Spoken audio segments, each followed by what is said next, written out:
Welcome back, ladies and gentlemen, to yet another episode of Under the Influence Podcast. Yeah, this is episode 187. 187. Yeah, it is. As John Morant would do, whatever he been doing to keep getting him in trouble. I guess it's bringing guns to the game. You know, it's like bringing guns to the game. No, he keep making hand gestures. Yeah, I know. And they asked him politely to stop doing it. He did it the very next game. Now they finding him. We'll talk about that later. That's crazy. That boy's. Cause I'll tell you, I got him. I'm tell you in a second. That's crazy. How you doing tonight, brother? Shit, I'm here. I'm back. Runny nose and all that. So Runny nose and all that. we're dealing with this right now. It just happened today. Right now. Right now. Heard that? He was chilling and his nose just went on a tangent. Yeah, I'm about to plug it up though. You gonna look like old boy. Who? Who? Nigga that be dancing and shit and be running around with the tissue in his nose. Who's that? From what was that show? I know nothing about this guy. Oh man, what was that show? The nigga, yes you do. The nigga that always it says words all weird, upper and down, whatever the fuck is. God damn it. We had him on, man. We was talking about Not Jeremiah Phillips. he beat Buddy up in that little reunion show, and then start dancing. Nigga ain't never got no shirt on. I don't remember his name. You know, But he was what I'm on Drewski. yeah, I don't remember his name. His name wasn't Chance. no, But he always said Chance yeah. I'm a dancer. You gotta believe her in yourself. He been running around with tissue in his nose like that all the time. I didn't notice that. Oh man, you got any RIPs? I have no RIPs that I know I about. got one, man. Who's that? Rest in peace to Val Kilmer.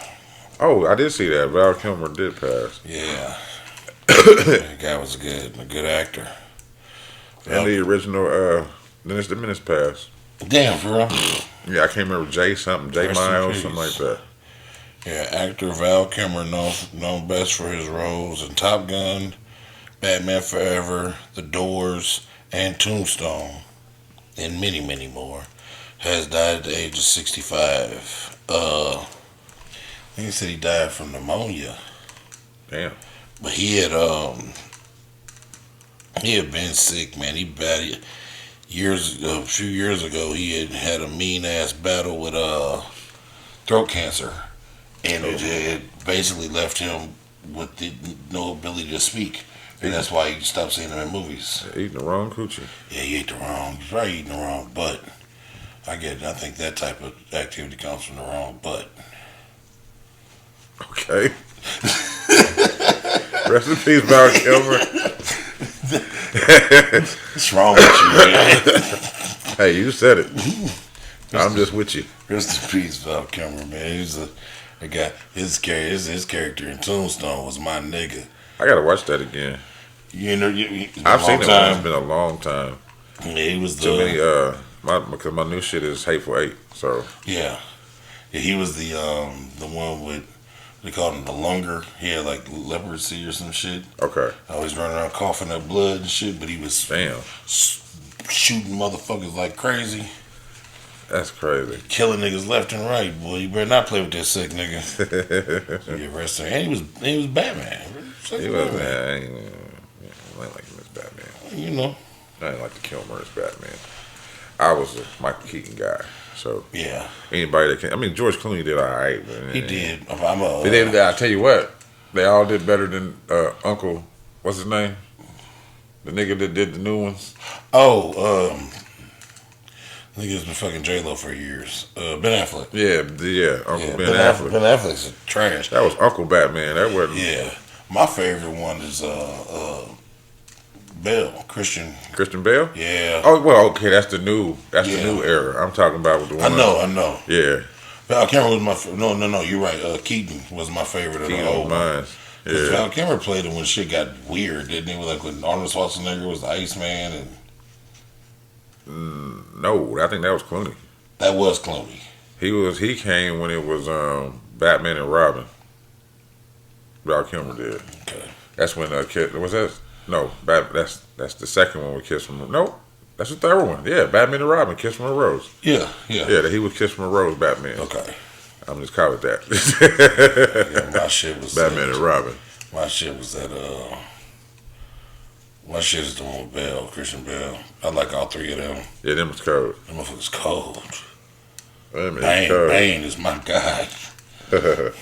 Such a beautiful voice. It's my nigga, man.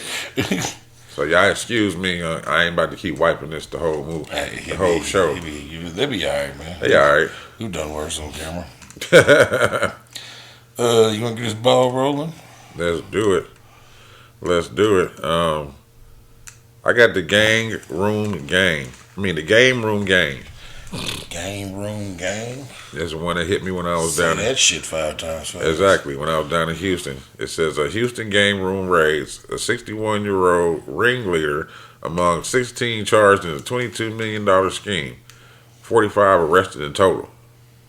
It says a 61-year-old man is among 45 people arrested for a multi-million-dollar scheme involving illegal game rooms in the Houston area. According to the federal officials, 30 of the game rooms were the target of police raids on Wednesday.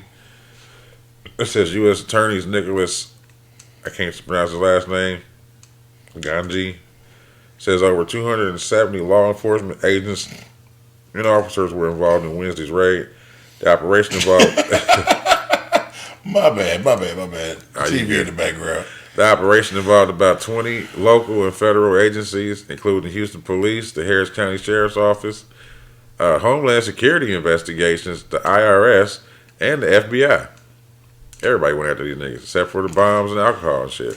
Officials said 45 locations in total across the Houston area, including 30 alleged illegal gaming rooms with names like El Portal and Yellow Building. It says that the raids were the result of a 5-year Operation Double Down, so they came back to it. Damn. Operation involving multiple agencies. Officials were executing 85 warrants and 37-count indictment against 16 suspects.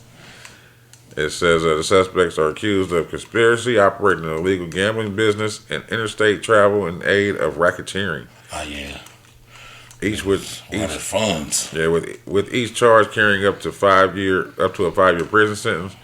The suspects are also charged with conspiracy to commit money laundering, which carries up to a 20-year sentence.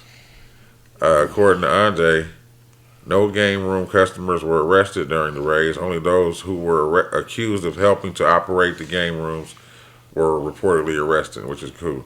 Okay. Says nobody here is being charged with simply gambling. It's for people that were operating the criminal scheme and laundering the money.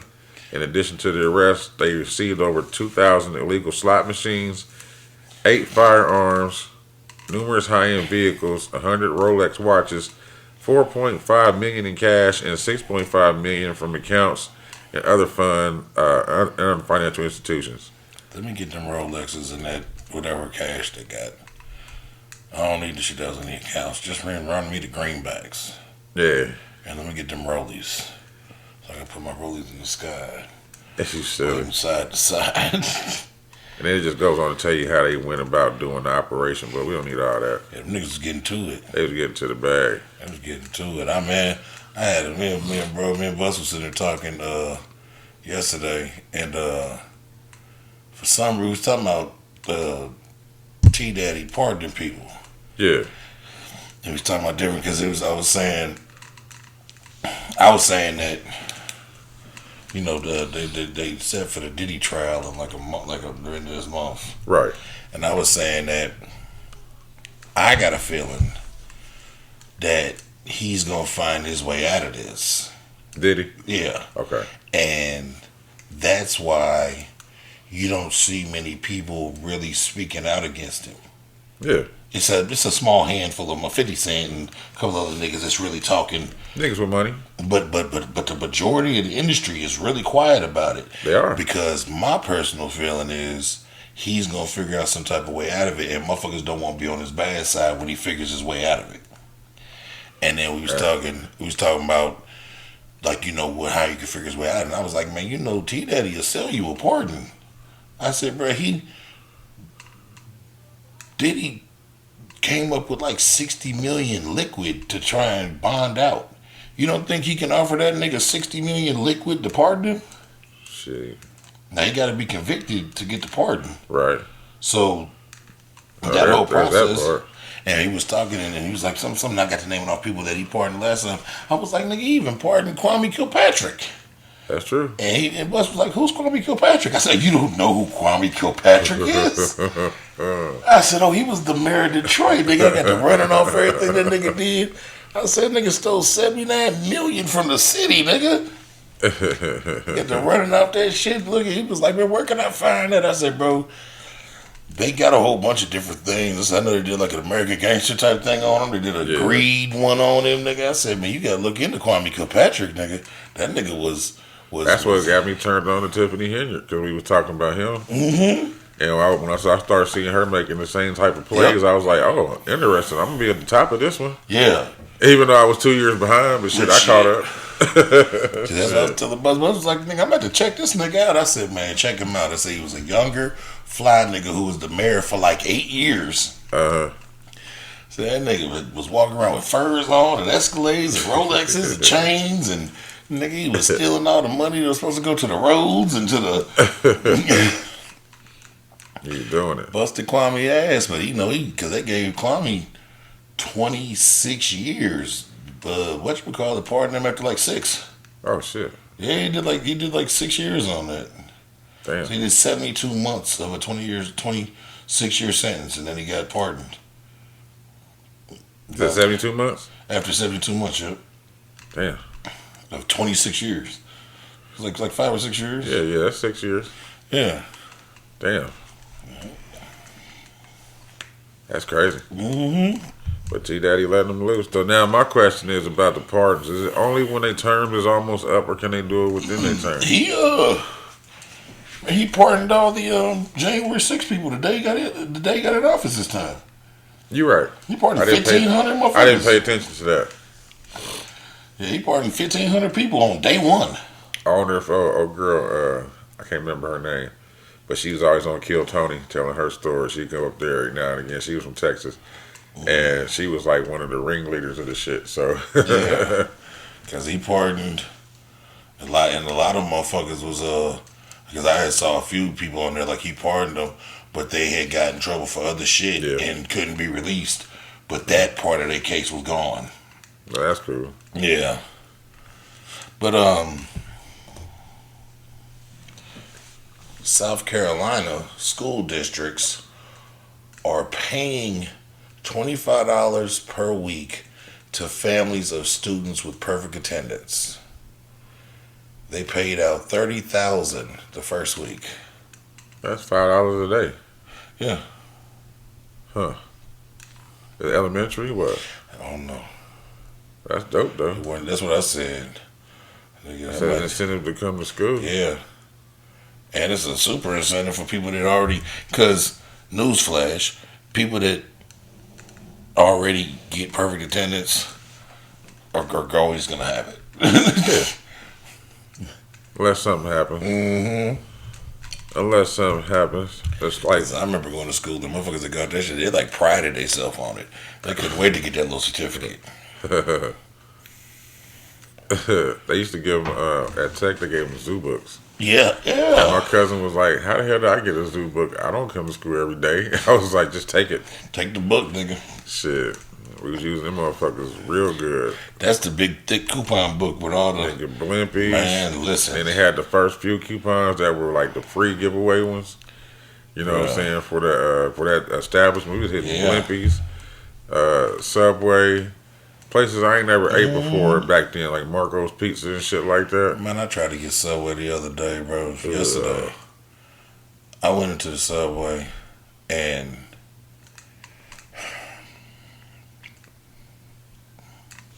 How can I not be offensive? Fuck them. Be offensive. No.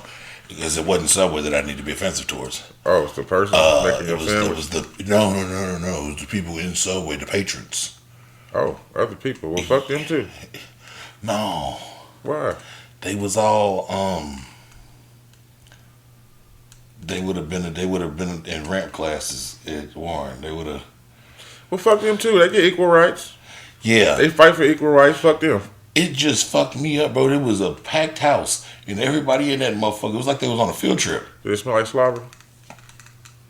I mean, that's just natural. I'm just saying, The like, only normal motherfucker in there was me and the nigga making the sandwiches. And it was a packed house of a bunch of people that weren't normal. what day was it? Yesterday. It was Tuesday. Tuesday. That's an adventure day for them. All right. Well, then I Because that's how it was in the mall. Well, I don't know if you ever noticed it when you was at McDonald's, but at Washington Square, it was Tuesdays they and bring them early Thursdays. in the morning. Yeah. And they took them like more to MCL and shit. But More I the see them over there. MCL, they be walking around, going to little candy stores and everything. Yeah, it was an outing. Yeah, I stood there for a second and I got waiting. There was the guy that was closest to the where you order the food. He was Somebody at the table. being cheap because it's buy one get one. Man, that nigga gave me too many highs. He like stopped eating his food and started trying to conversate with me. I just left out of there. He just laughed. Yeah. You didn't say bye to nobody. No, I said bye to Buddy because he kept saying hi to Did me. you give him a hug? No, nigga.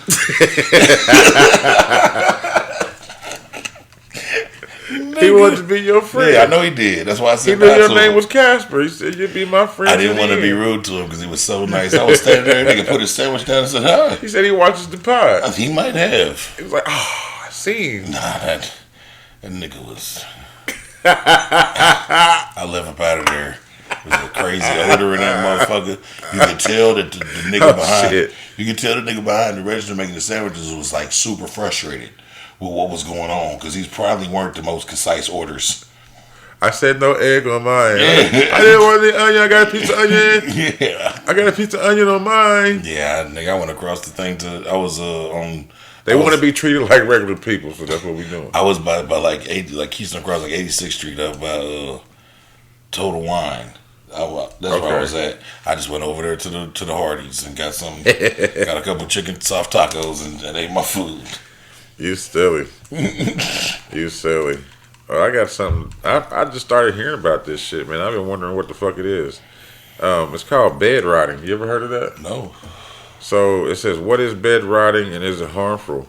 It says the term bed rotting, of course, was taken off of TikTok with videos surrounding the trend now surpassing 130 million views. It's becoming one of the latest sleep-related crazes, sparking conversations about how we approach rest and relaxation.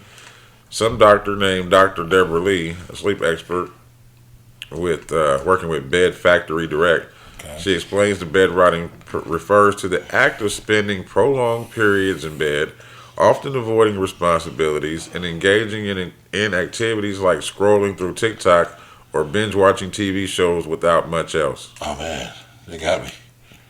Yeah, that's what I'm saying. Oh, they got me. It says, while the term itself carries negative connotations with rotting, suggesting something harmful, Dr. Lee examines whether the practice is really as damaging as it's often portrayed.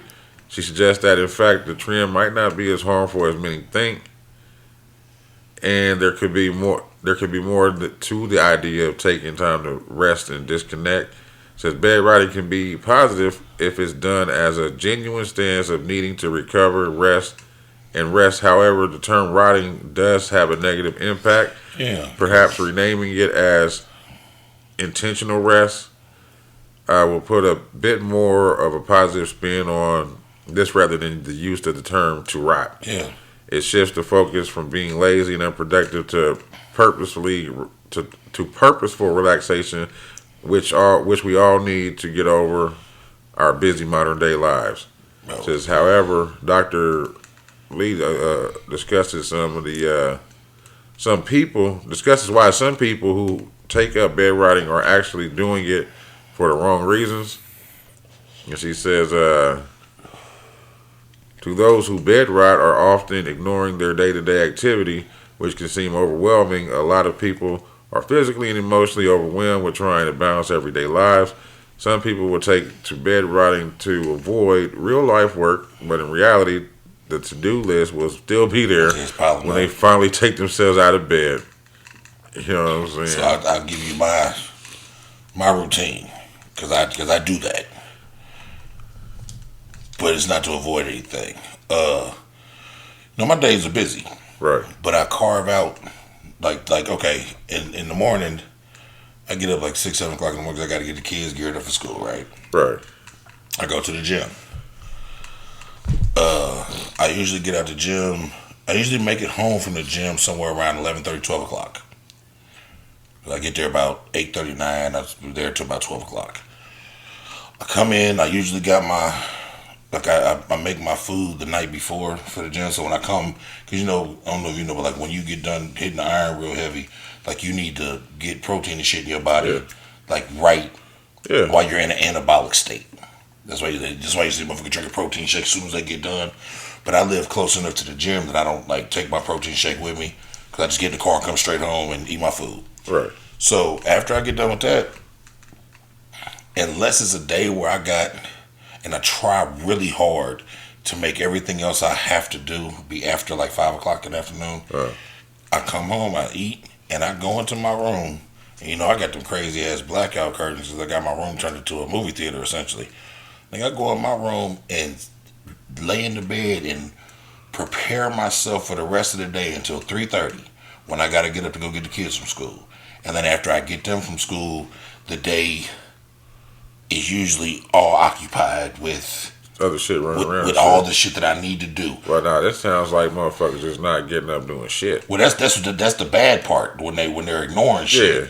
Because I use it just to reset from regular life. Right. No, but that term should be describe those people that are doing that. You know what I'm saying? It should be called something else, and then the opposite side is bed rotting. You know what I'm saying? Like you said, bed Because resting. I don't avoid any of my responsibilities. Right. I just carve out a time, To just lay down and chill. and sometimes I usually try to maybe catch, because niggas getting older, man. Naps is important. Naps are very important. So I try and catch me 30 minutes or so in the process of there.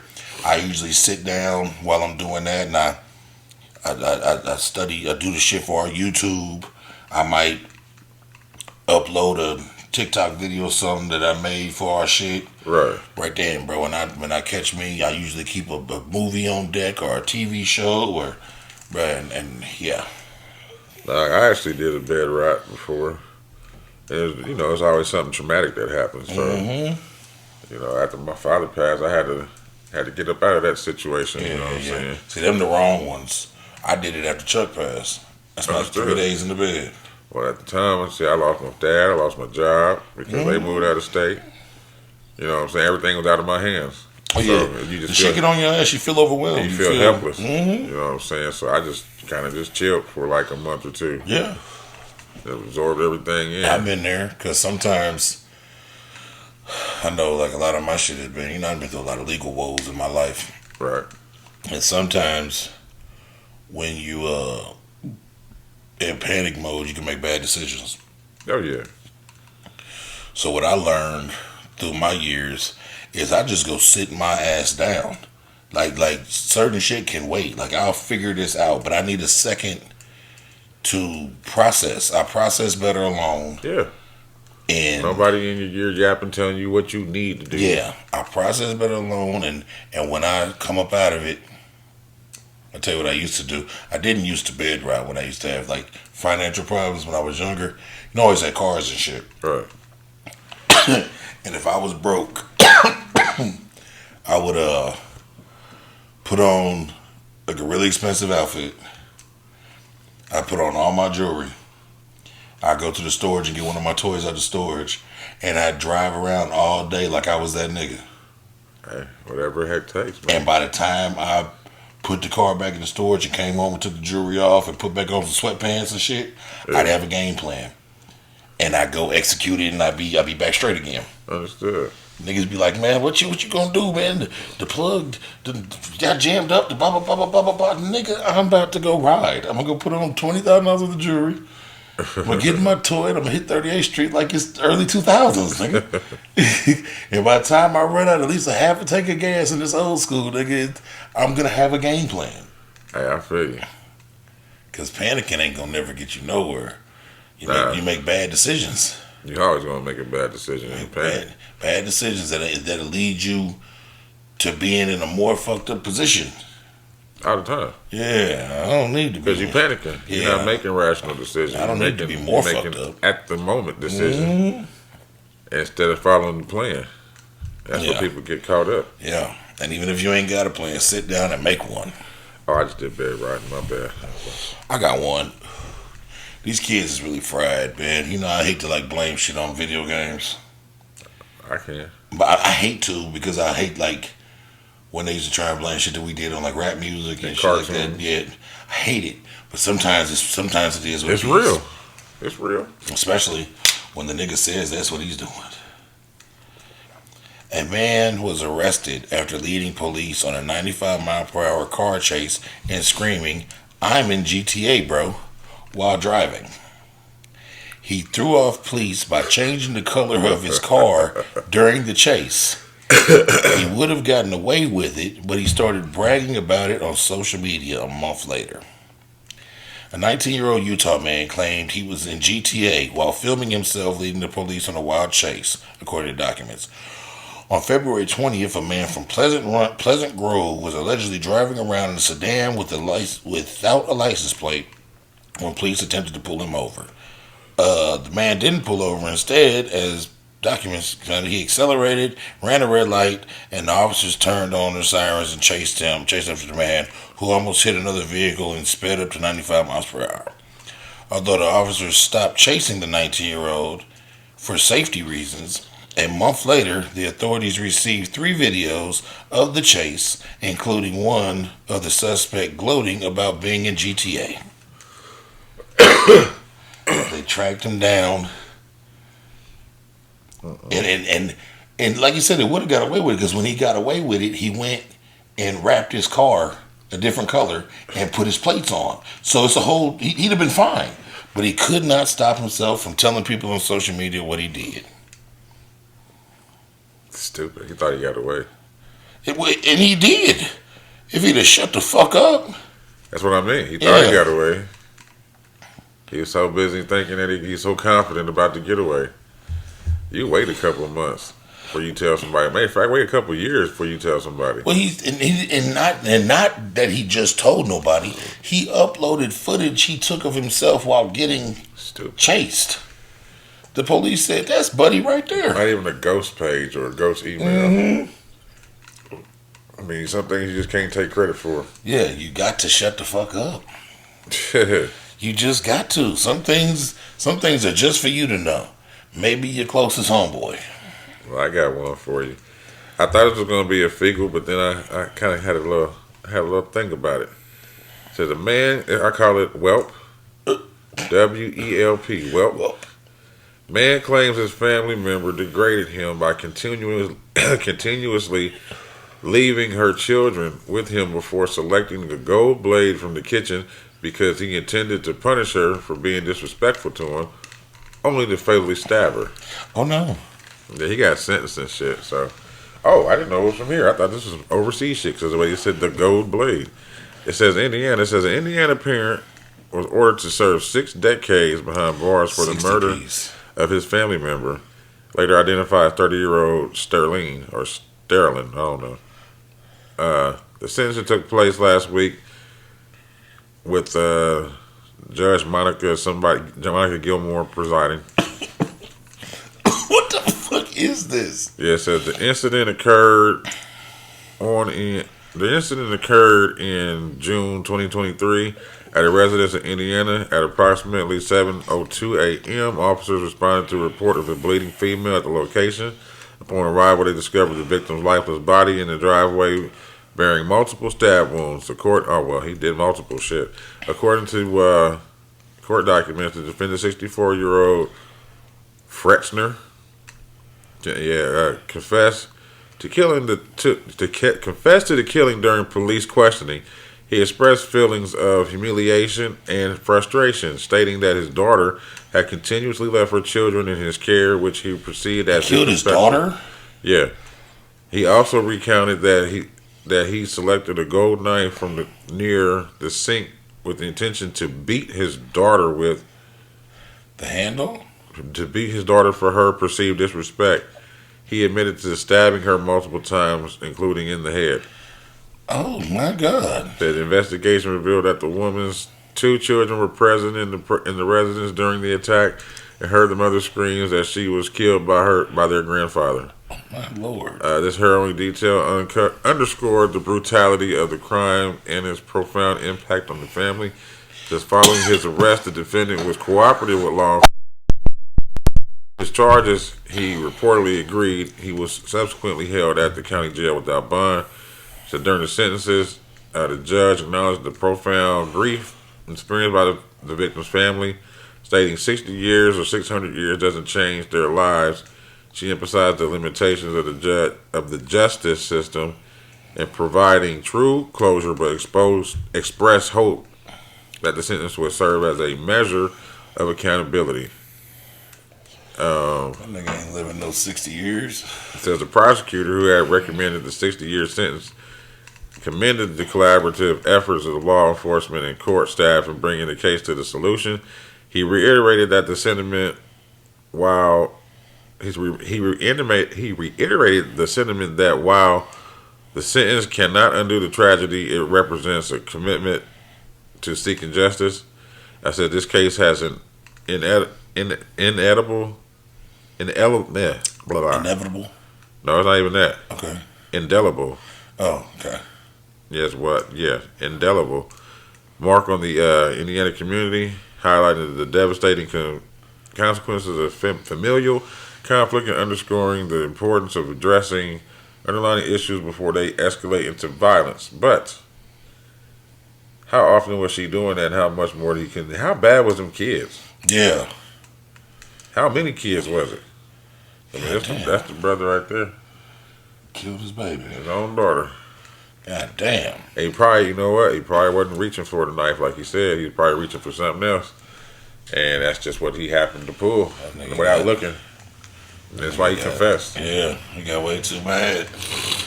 That anger. Start seeing red, but it goes somewhere else. Ja Morant, might as well get on him. The NBA has fined Ja Morant $75,000 for twice making an inappropriate gesture on the playing court. He was allegedly warned about the gesture hours before. He keeps acting like he's got a rifle and shooting out to the crowd. And when he first did it, they were like, they should fine him, they should fine him. And the NBA was like, we're not about to fine him. Like, just don't do that no more, bro. I think what they call it, excessive celebration. Just the gun gesture. Okay. Because he can do something else. Because you know everybody else do like the three and you know what I'm saying? Yeah. Ice cold. Yeah, but stop with the guns, especially when you the nigga who been in trouble for the guns. And they asked him like, nigga, hey, don't do that. This nigga went out the next game and did it. Bravo. So they showed him in tonight's game.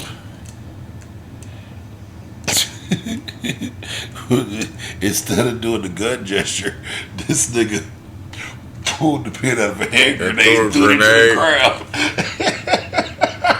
It's just gonna get worse and worse. Hey, he's determined to go. He's determined to get out of the league, bro. It's just gonna get worse and worse. See, the thing about niggas like what he's doing, and your Chad Ochocinco, Chad Johnson, what's my other nigga? That was a Terrell Owens in football. Got stuck here. Yeah, I seen that in the flood. Yeah. But the thing about niggas like that, bro, when the second they start to decline, the league will look for any reason to get them the fuck on. Cause you just, nigga, you won't stop. But you're so talented that we can't really like put you at the league right now without you like doing some weird suing shit. Cause we can't say that you can't make the cut. Right. But the second, it's like when you work at a job and you're an asshole, and you get fired for being late. You get fired for shit that they let everybody else pass with. Yeah. But they like, nigga, we need to find a reason to fire this nigga. And they don't give a fuck who's going out with you. They'll They'll take multiple motherfuckers out just for you. Mm-hmm. I've seen that done. I've seen that done firsthand. This nigga gotta go. I even gave a warning about the shit. Oh no, he's cool. All right, don't listen then. Yeah, all right. What happened? Got fired with him. All right. Fired with him. I remember I had you ever had like a lady friend come in, they like to vent about their days. I had a lady friend that used to tell me about shit that was going on at her job all the time. And I didn't want to talk my way out of no coochie, so I would never tell her the real. But like every single time in my mind, I'd be like, "You're wrong. Like you're 100% wrong." Like, and I used to think to myself all the time, like the second that they find the smallest thing to fire you for, she gone. You're out the door. And that motherfucker pulled up one day. You're not gonna believe this. They fired me for some simple shit. And they want to drag everybody else into it. I know such and such in HR, and we cool. She used to let me come in there on my lunch breaks. And what they need to do is fire such and such because he don't be doing nothing right. I was pressing the button wrong, and I'm the one that makes the factory go around like it's they fucking shit, bruh. But yeah, they gonna do a job like that. He gonna once if he has one of those. See, cause like you think about people like you think about someone like a Grant Hill, right? Grant Hill was a phenomenal player, and he's also like a top tier individual. He's just a great guy. Yeah. And he dealt with some real bad injuries throughout his career. But he was such a good guy that teams kept signing him and allowing him time to rehab right, and get back on the floor. And he ended up having like Kawhi. Yeah, like Kawhi. We know you hurt, and that's fine. You're so talented and you're such a great guy. If we got to sign you and let you rehab for a whole year, nigga, have at it. Right. But when you do shit like that, go ahead and hurt yourself and see if a motherfucker gonna go ahead and keep signing you, because they gotta let you ride out while you're under the current contract. Right. Go ahead and hurt yourself and see if a motherfucker keep. I mean, at this point, he might as well just go to the massage parlor and hump the air. That nigga. Air humpers. But yeah, he'll be alright, man. I don't know what's wrong with Buddy. Buddy act like I think that might be one of my real problems with him. I got kind of like a understanding for like a Lamar Jackson, his football player. Yeah, I know what you're talking about. But like him and like Kodak Black grew up in the same place. Like he really from that. Like he from the bullshit. Right. And he can conduct himself the proper way. Because he know how to get out. This nigga is not from that. And he trying to get in. You know what they say about the opposite. Yeah, I mean, yeah, we used to see it all the time. You see what happened to my nigga from Boys in the Hood. You know what I'm saying? He just wanted to be an actor. He was trying to be his roles. He wanted to be a real full-fledged gang member and got raped by the Aryan Nation in the jail and stuffed into a hole in the wall. He sure the fuck did, didn't he? Which one was that? The nigga that shot Ricky. Yeah. Remember he was in Poetic Justice. I know, because there's two of them that, because the other nigga from Boys in the Hood with the lollipop and shit, he got killed in some gang shit, but he was really on some with the pacifier. Okay. Pacifier. I was making sure. Yeah, with the pacifier with the little twist in his hair. Yeah, Lil Chris. He got killed on some gang shit, but he was really like he was out there. Yeah, but that nigga was from the suburbs. I know. And he got the role. Yeah, I know. That's all he wanted to do is keep playing gang member roles and shit. He wanted to be hard. You know what I'm saying? It's like buddy Stacy. When was that? The big one? No, not from that movie. From Inkwell and Tales from the Crypt and Tales from the Hood. And he just had his little resurgence on the fuck is his name? On what's that shit that was just on Lorenz Tate? No. He just had his little like re-entry. He was in that one movie Locked Up. He got raped by the with Master P. Oh, the nigga like Busy Bone. Yeah. I know what you talking about. He was Stacy? He wasn't Stacy, was he? No, bro. This nigga here.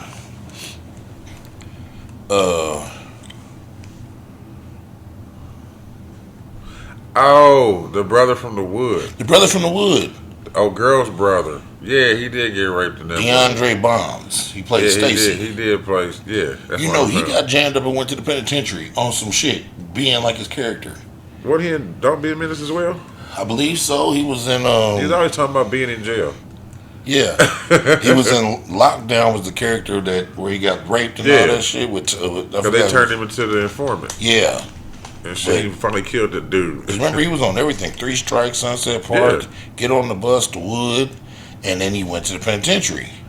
And that's why shit dried up for him. Then when he came home, he had the little parts in Dope and Imperial Dreams and a couple other things. But he had the his real big like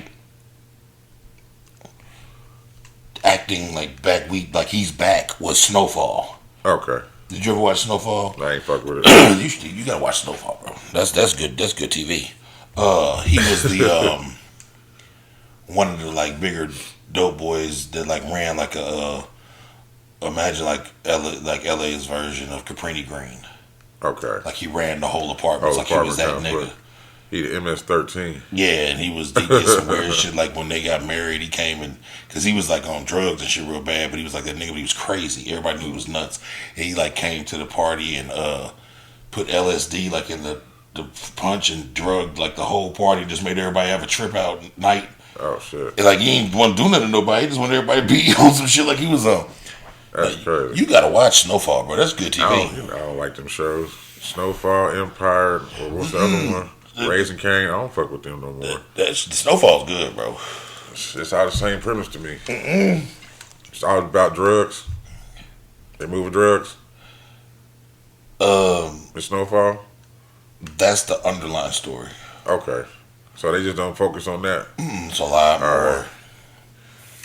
I was getting tired of everybody the same premise. They Because all you know do it's the same it's thing. initially Buddy's story, Freeway Ricky Ross, No, okay. and the way that he got on was he became the dope man, but he was like under the table employed by the CIA, and they used the money he made to fund a to little fund wars. Oh, okay. And then when the shit went wrong, they turned their back on him, and he got jammed up, went to the penitentiary. Yeah. But it's About the same premise. Still, I don't want to watch. nah, bro. You need to check it out. It's good stories in there, bro. It ain't just drugs. It ain't like it's the real estate empire. Him trying to get out of it. Him trying to clean the money up, and them fucking some other shit up. And his cousin. That story's fire. And I think it's a whole nother. But it's all it's a real story. Right. I mean that shit fire. That shit fire as hell. It ended crazy, but it ended like on some real shit. It didn't end like Freeway Ricky Ross' life is, because he's actually good and he's actually a millionaire now selling legal drugs. He got in on cannabis. Well, that's cool. That's what they all should do anyway. He got in on cannabis in the early stages and he's doing just fine. I'm just saying, like anybody that got locked up for that shit, they should get first dibs. Well, somebody Was that Chicago? Not somebody Chicago. made that a thing. I think it was Illinois. Yeah. But they didn't. I don't know if they actually stuck to it though. That was when they were supposed to come out. Oh no. Never mind. That was one of Kamala's big runs. That's what she was gonna do. Oh, Cause she was talking about doing it like nationwide for like okay. yeah, and that was Oh, we know she does. they mad at her right now. She hit everybody the other day with "I told you so." Oh shit! I ain't even went into that. Yeah, just the shit, the shit that T Daddy's doing. She was like, "I told you, niggas. This is exactly what he was gonna do." Hey, I can't speak on it. There's so many emotions attached to that shit. Like, I ain't fucking with it. You know, Right. I said I don't want to talk about none of that shit. Bro.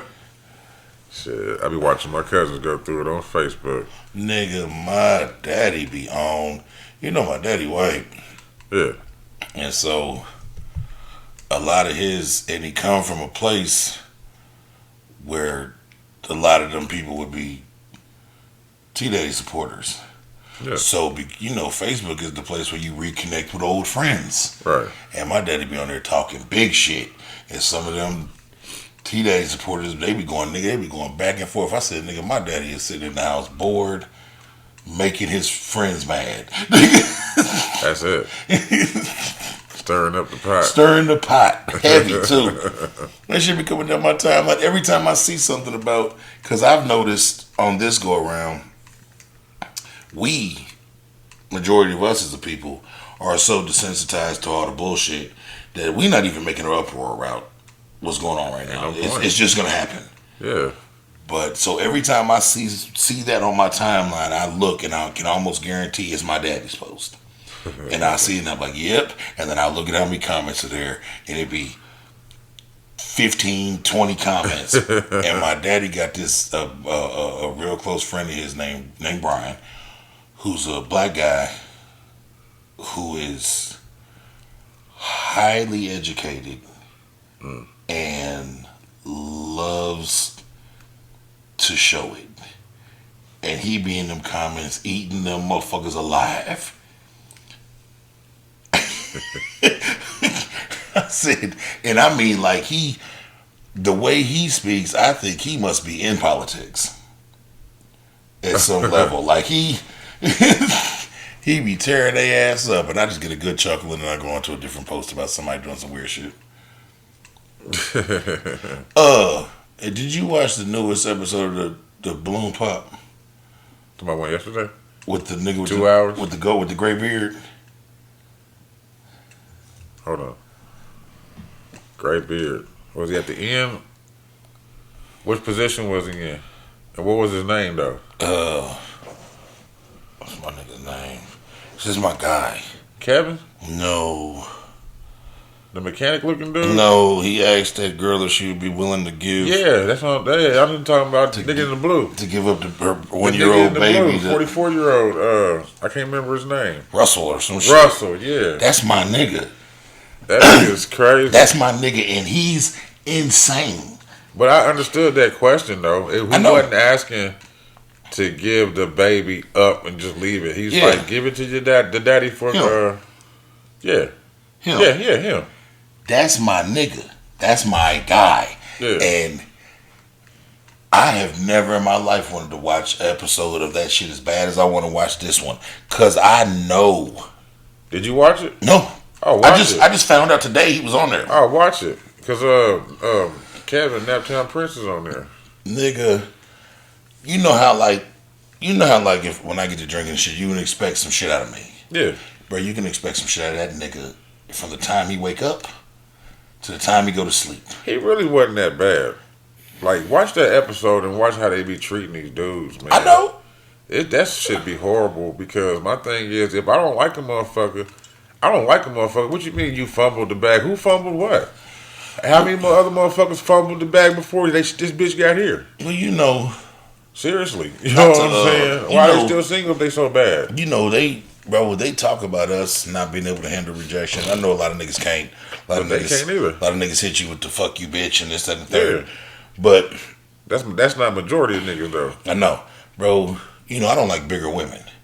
Right. You should hear the things that have been said to me because I don't like bigger women. You're a body shamer. Yeah, I know what you mean. And I don't like hairy coochie. I had a girl tell me one day I must like little girls. I said, "Are you telling me that I'm a petty essayer? You're an EDP 445. That's what you're trying to say. Because I don't want to get pubic hair stuck between my gold teeth." People just weird, man. Some people take care of themselves in that way, and some people don't. It's like people walk around with froze. Yeah. And people walk around with bald heads. That's a totally different thing. I can see if you was like, I want you to shave the kitty down to little. No, that's totally different. You know what I mean? And my thing is, I've never tried to make no one shave it. Right.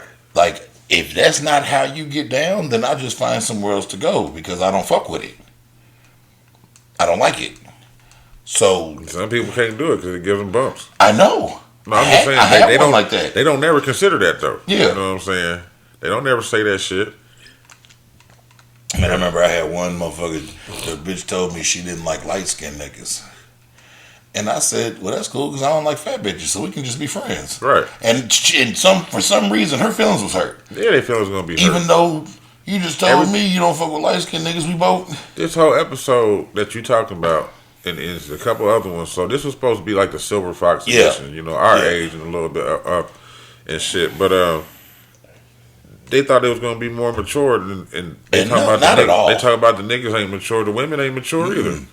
You gonna come out and as soon as the nigga say no and he don't like you, next, going to the no. Listen to why he don't like you. I told you're not everybody's preference. You're not cute to everybody. I was talking to one of my guys, and he's our age, and he prefers to date in the realm of 25 to 30.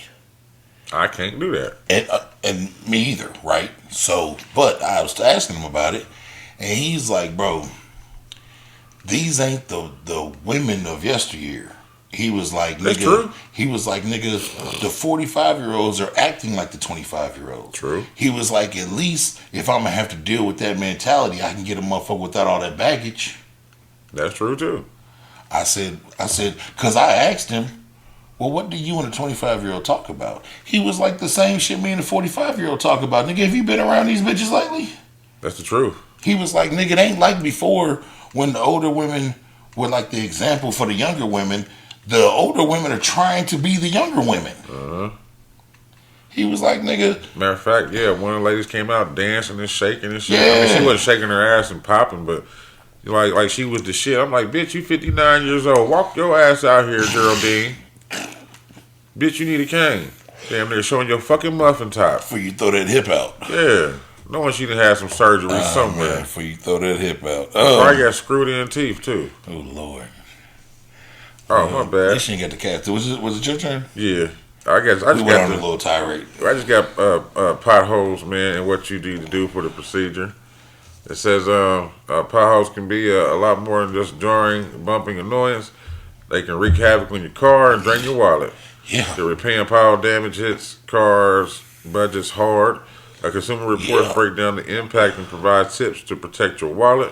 Says a direct pothole hit at speed can ruin the tire, requiring an immediate tire change and replacement. Ideally, you see them coming, but sometimes you can't because sometimes they fill with water, and that shit hurts. I was about to tell you, I got a story for you as soon as you get done. It said Consumer Reports tire expert Ryan warns that even if your tire doesn't go flat after hitting the pothole, the impact can weaken the sidewall, potentially making the car dangerous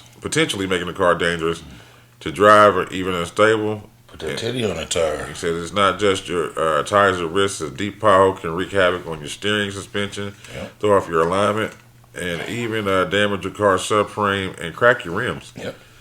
Let's see. It says when you get out of the car, inspect the tires for any cuts, blah, blah, blah.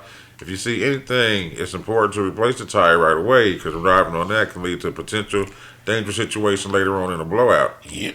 So the size and depth of the pothole and your speed may play a role in how much damage your car might see. And for drivers with low profile tires, pothole damage may be even worse. It says low profile tires can give you some performance gain in handling and cornering grip, but they are prone to pothole damage. Yep. It says no matter your style, like a puncher, a flat from a pothole isn't a quick fix. Tire sealant won't help. That's why having a spare or a space saver donut in your car is crucial. Without one, you'll be left without it and stranded looking for a tow. So what I thought they were going to talk about is who the fuck you need to contact.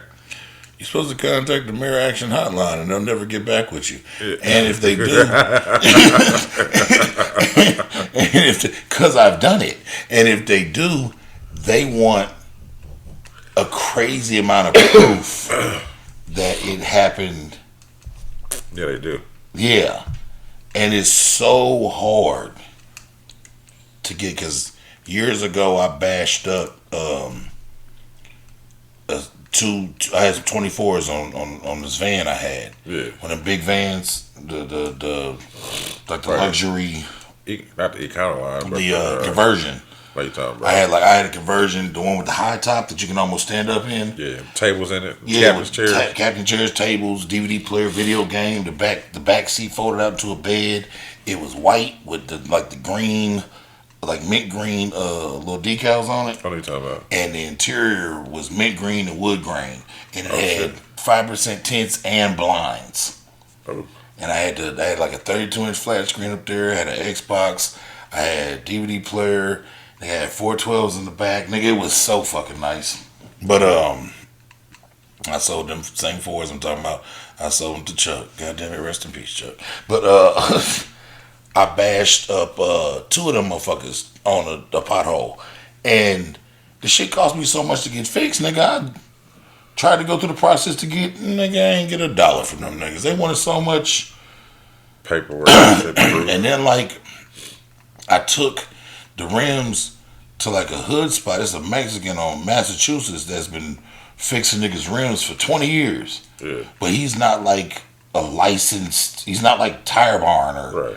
nigga, they didn't want to accept his receipt. They didn't. Oh. Yeah. It was terrible. But Now now, they call that shit that certified. What the fuck is that? yeah, you know, because that was like a big deal when Pat got his shot Napa certified. Right. It makes you can do Everything insurance claims. You can do, you know what I'm saying? It makes a big ass difference. Right. But his shit wasn't certified. But you know, I just what was it, like 2 months ago? I caught a pothole and busted 2 rims on my truck. Had to get them welded up. That shit's too much, man. Nigga, it's a pothole directly behind my house on 42nd Street.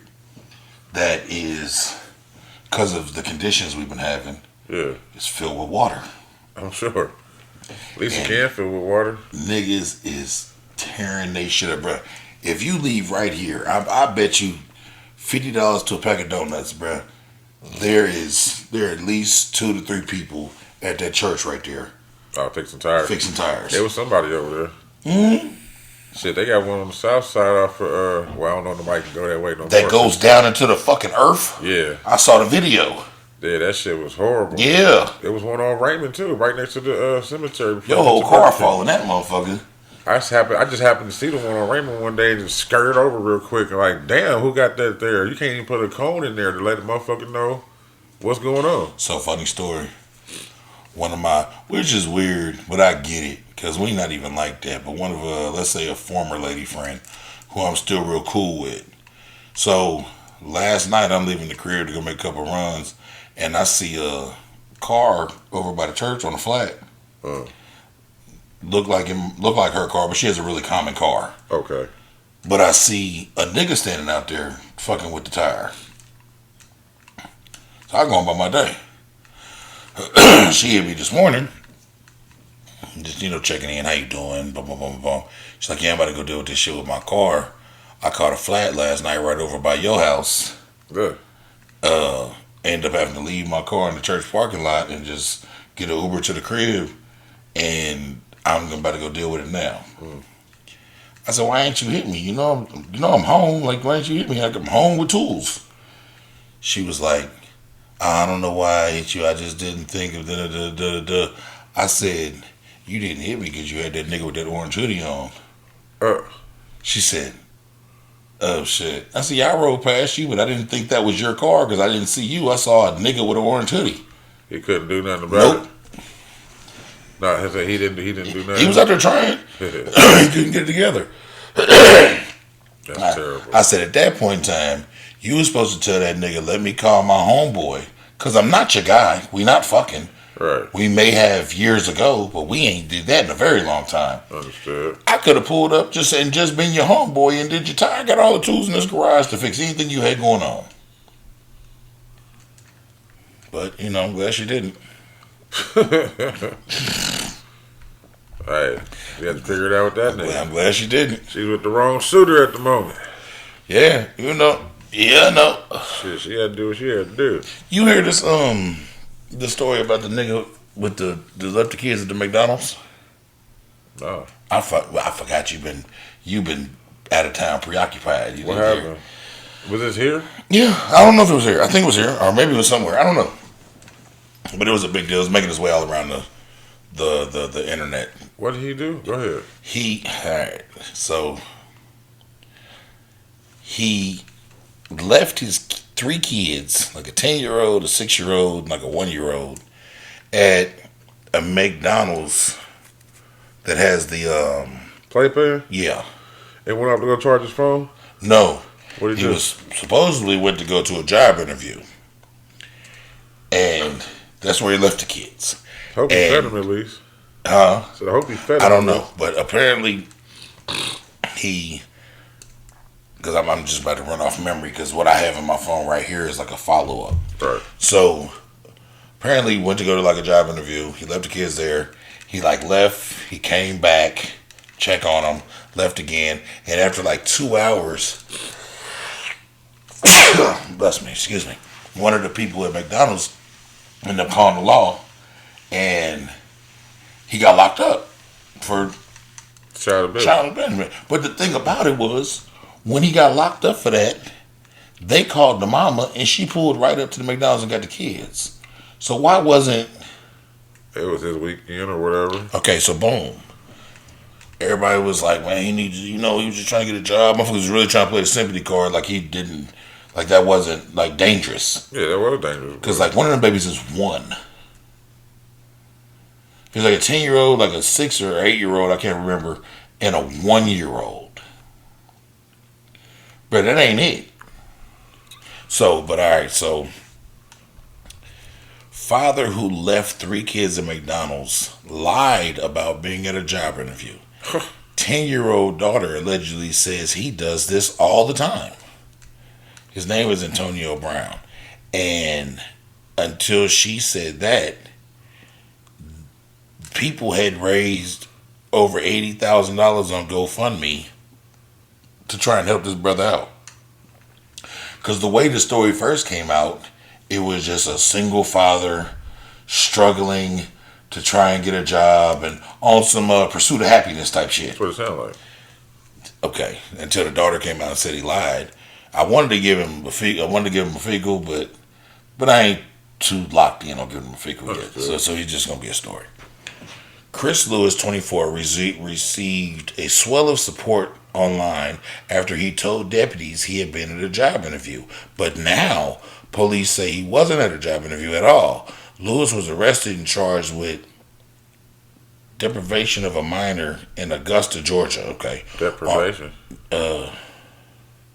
Yeah, I'm just that's what it says. Am I tripping?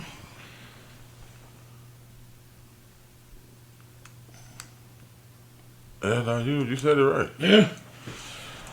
Deprivation of a minor in Augusta, Georgia on March 22nd after his kids ages 10, 6, and 1 were at a McDonald's for over an hour.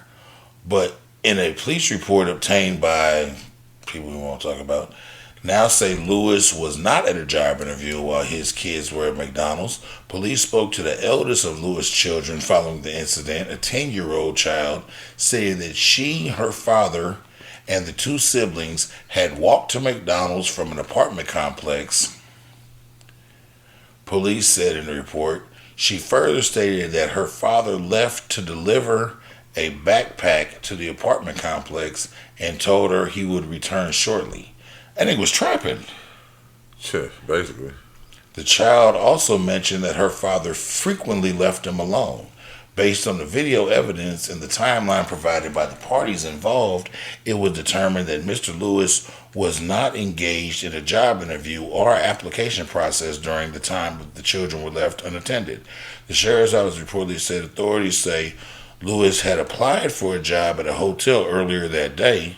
Police claim that security footage showed Lewis leaving the inn hours before his children were ultimately found.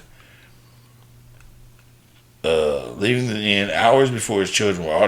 McDonald's that afternoon. Furthermore, his own admission, he was walking between McDonald's and the apartment complex on foot during that period. I think he was trapping. Yeah. He's trapping when you get robbed all the time. Yeah. But damn. Yeah, how you leave your kids? Hope they left them with some money so they can eat. At least fed them. Bruh, just leave them at home. With their mama. Even if you Ain't like they ain't got no mama. You doing bad, just leave them. Leave them home, like you said. Bruh, eat. That's better than McDonald's.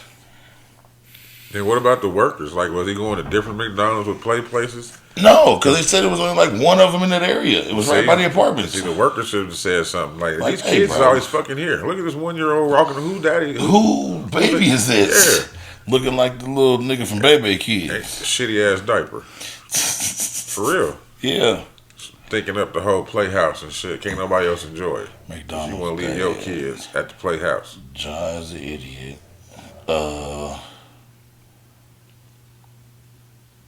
You got anything else? You got any currents? I'm done. Okay, well, I'll go on my rant. Chris Brown wants you idiots not to wear red rags to his concerts. The fans took it upon themselves to start trying to wear red rags to his concert because, Chris Brown is a blood. Yeah. And he wraps a red rag around his microphone When he sings and when shit. he sings the songs.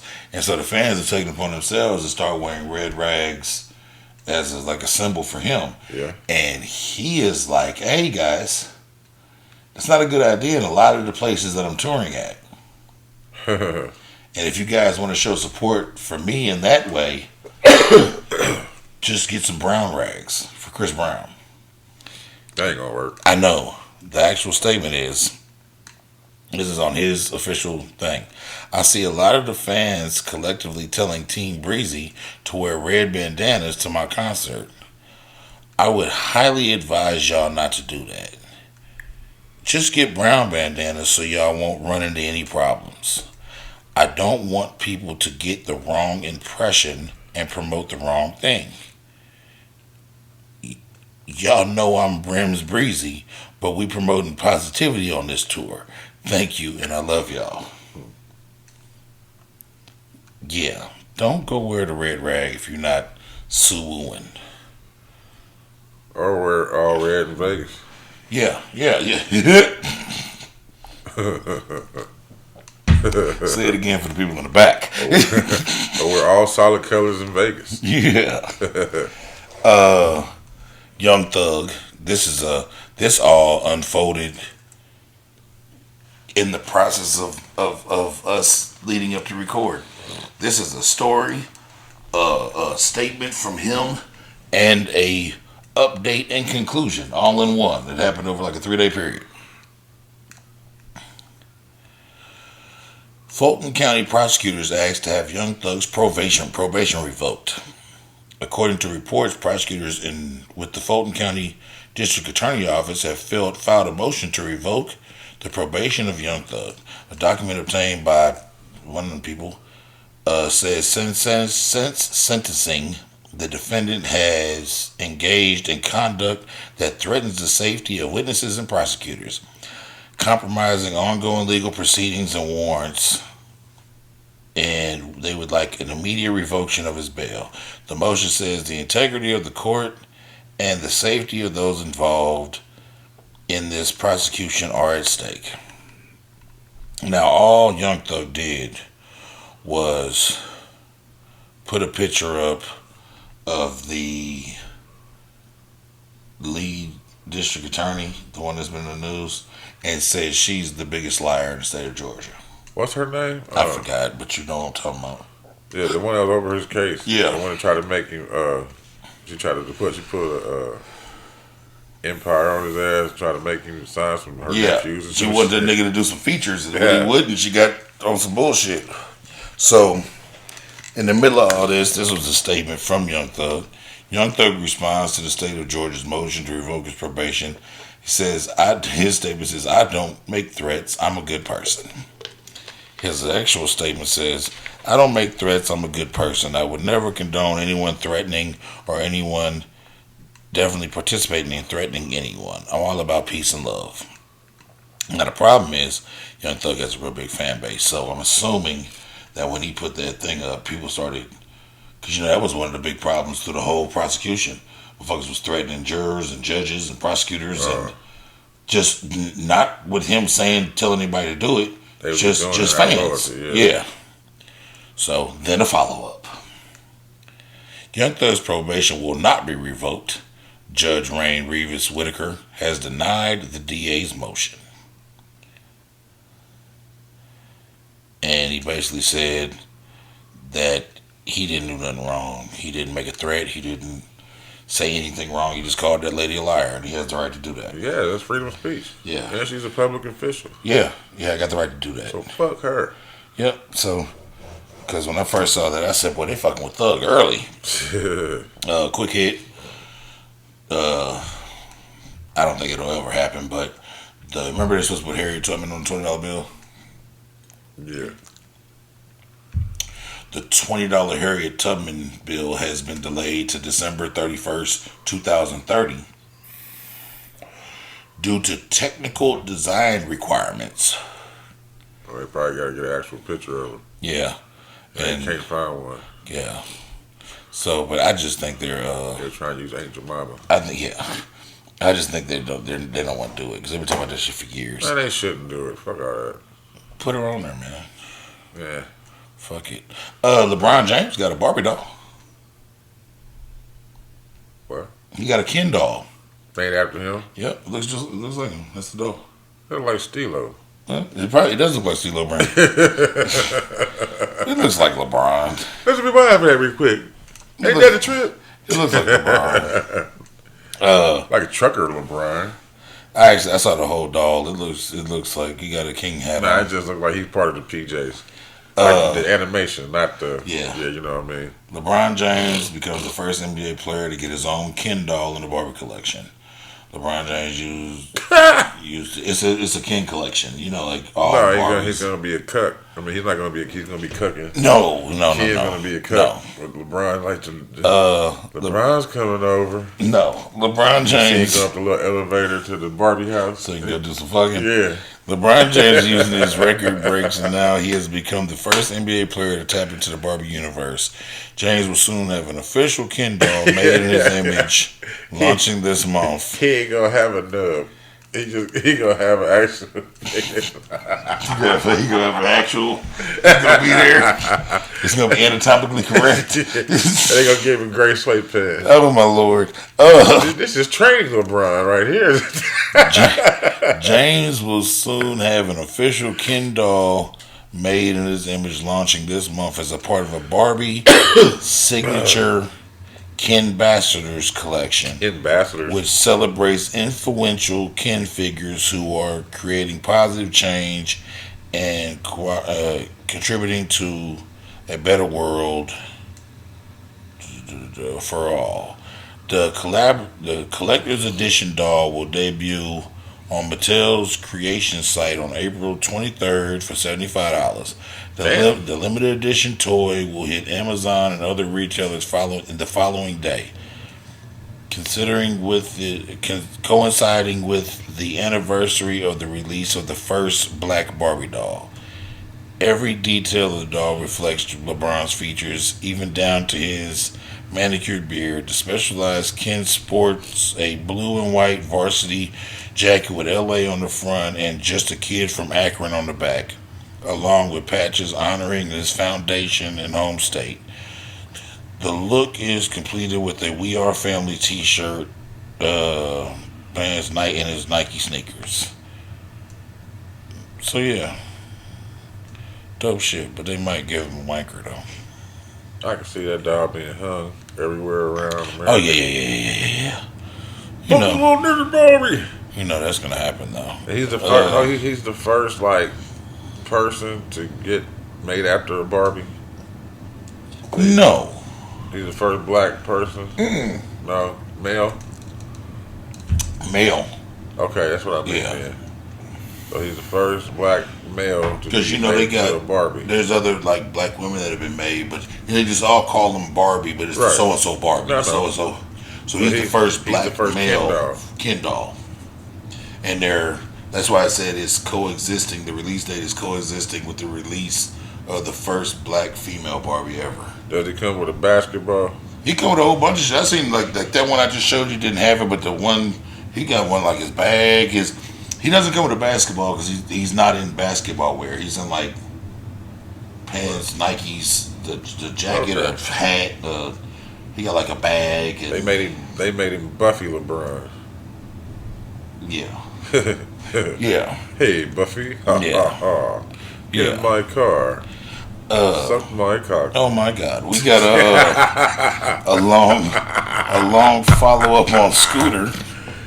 Rest in peace to Scooter, Who the hell is Scooter? the rapper that, Oh yeah, my bad. that got killed. Well, all right. So first of all, remember in the story I told you that the phone call about what the fuck the police was fucking with him for was actually like fake, and the woman like doxed him Oh yeah. because she was mad about something.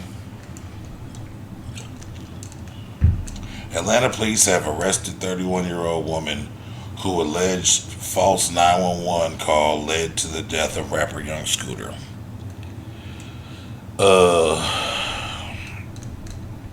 Demetra Spence, 31, was arrested and charged with transmitting a false public alarm following the death of Young Scooter, with more charges possibly to come. This is a whole melee right now, though, because Demetra Spence was charged with police say they never found evidence of a woman being dragged or shot, or shots being fired, like the 911 caller described. She made everything up in an attempt to fuck up their party. But what I'm hearing is Future paid for an independent autopsy, and the independent autopsy is saying that Scooter was shot, and the police are trying to say that he wasn't. Yeah. And now it's a big thing. It's always something. Yeah, because they're trying to, the police are trying to get out of, Being the ones responsible for yeah, that. and them niggas. Because Thug did tweeted the other day, like, hey, nigga, the autopsy came back, niggas, he called them Streets. Streets was shot. And then Future tweeted the same shit because they was all real. But from what I understand, Future paid for an independent autopsy to go in after the medical examiner was done. And they found that he had been shot. And the medical examiner was saying that he wasn't. But they found that he was. So basically, like, the medical examiner was in cahoots with the police to try and make this story that they didn't shoot the nigga. Okay. And it's all because he's a real big deal in the community. They don't want to be the ones responsible for his death. Hey, they just need to fess up. Yeah, they do. Scare ass police. One more story before we go on break. You know who spits hot fire? Who, Dylan? Yeah. What do he do now? He trying to come back? He's slapping fire out of niggas. Who you slap? Dylan charged after allegedly slapping a man in North Carolina. What do you do? I'm about to find out. Yeah. Why is that nigga still in the States? He been here. Oh, I thought he was just straight from Jamaica. Dylan Dijon, a former star of Diddy's Making the Band 2 series, was taken into custody in North Carolina for allegedly assaulting a man, according to a newly surfaced arrest warrant. Dylan allegedly slapped Joseph Gallara twice across the face during the altercation in Wake County. Police arrived shortly after and arrested the rapper, charging him with assault. Dylan was released on a $500 bond and is scheduled to appear in court on July 1st. July 1st, damn.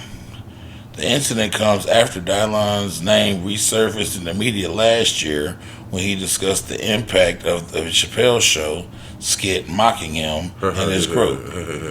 In a conversation with the We Are Flatbush podcast, Dylan shared how devastating the joke was to his career. He recalled the difficulty of getting people to work with him afterwards. Anytime I send my music to DJs, they say, "Oh, that's the nigga that Dave Chappelle made fun of." No, I'm good on that. Dylan is the latest artist from the series to find himself behind bars.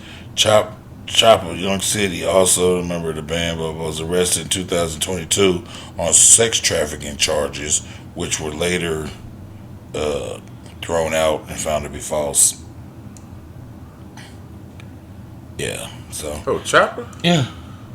The nigga from New Orleans? Yeah, He was what, pimping? they tried to say he was, but he wasn't. Okay. He's done interviews about it since it happened because he was quiet at first, and then when it got dropped, when the charges got dropped, he done some interviews talking about like what happened, and that's kind of what it seems to happen. Crazy. It was some misunderstanding shit. He had some bitches that was just with him, and Yeah, they was probably frisky. One of them probably asked somebody for some change. some shit like that, and the bitches was just with him, and they tried to make it seem like he was a pimp and locked him up. Oh, Nigga, whatever movie this is no. has been insane, bro. It's the I've been watching first it in one or the the other background. one that we Is this just the seen. first thing? That's Kurt Russell, and then it's Yeah, is this the first one? yeah. Because this just been nuts. But yeah, Dylon's still smacking motherfuckers. Look at this shit. That's the name of this one. I spit hot fire. I spit hot fire. Yeah. He must not have slept too hard for a $500 bond. The nigga probably couldn't even slap him. You know how you go for that little punching bag machine? And miss Yeah, that's what he did. He dramatically. He got a 1. It's Damn. This must have been gruesome back in the day. The nigga head slid on down the side of the table. bro. Listen, nigga. You was sitting there doing the stories, and I was trying my hardest to hold my composure. This shit is insane. Look, the nigga from Ghostbusters. Mm-hmm. Whole bunch of people. It's break time. It's great. Cool. I can go flush my nose real quick. Yes, sir. We back. We back. What we going into? Florida man. Florida man. I got 3 of them guys. I got one of them. I'll go in between yours. All right, the first one I got is Florida man. Mr. Piss Bottle. Yeah, Florida man throws bottles of Why you find all the pissy niggas? They be just They be popping out. finding you. Yeah. It says Florida man threw bottles of pee on worker business that denied him an interview.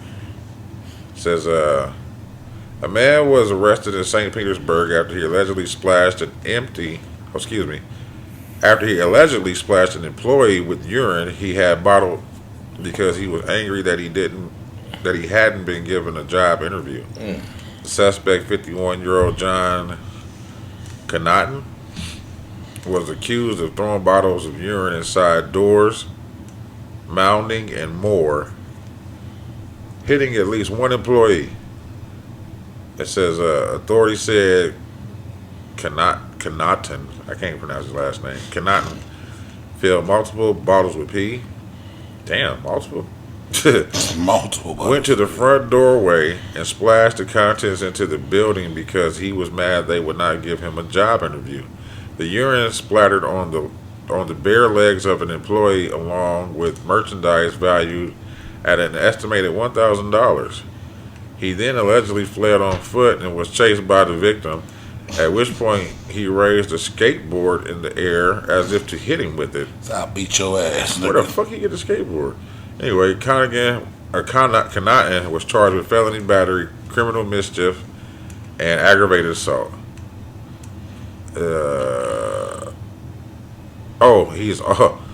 And according to the Florida Department of Law Enforcement, he is also a registered sex offender.